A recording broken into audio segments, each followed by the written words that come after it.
When I was 17 years old, I decided simultaneously I wanted to be two things. I wanted to be a sociologist.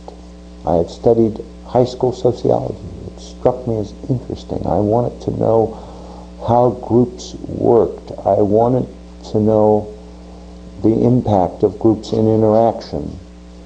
And I wanted to be a Jesuit.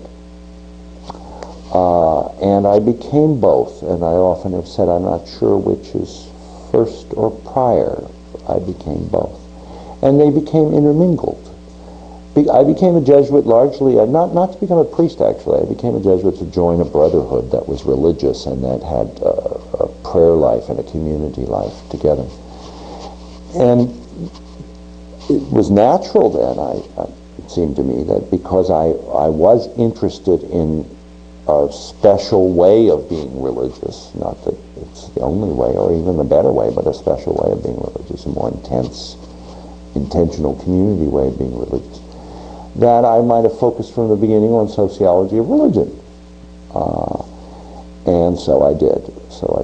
There are lots of biographical things in my life. My father was a union organizer. I grew up in a household that admired Harry Bridges, and therefore I grew up with a keen sense of social justice, on being certainly slightly on the left, and critical therefore of kind of the ongoing structural arrangements of society.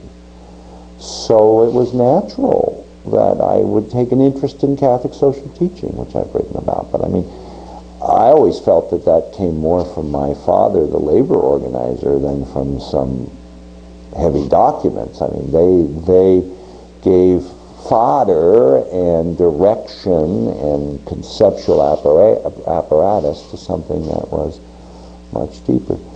So somewhere my own religious quest, or you know, I mean, I am religiously musical. The great sociologist, I feel sorry for him in a way.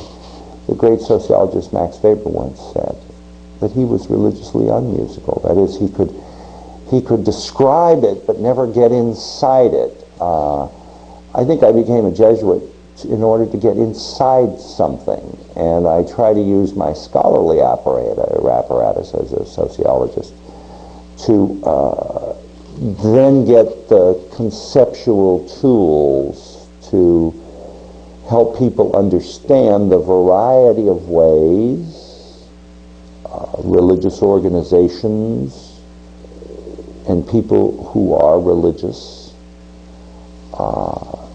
tap into, draw upon religion for motivation, inspiration, and action. And, you know, and as a researcher, you take narrow pieces of that. You can't take all of that, but I see that what I wanted to be at 17 coming together in a way in my life as a scholar and teacher.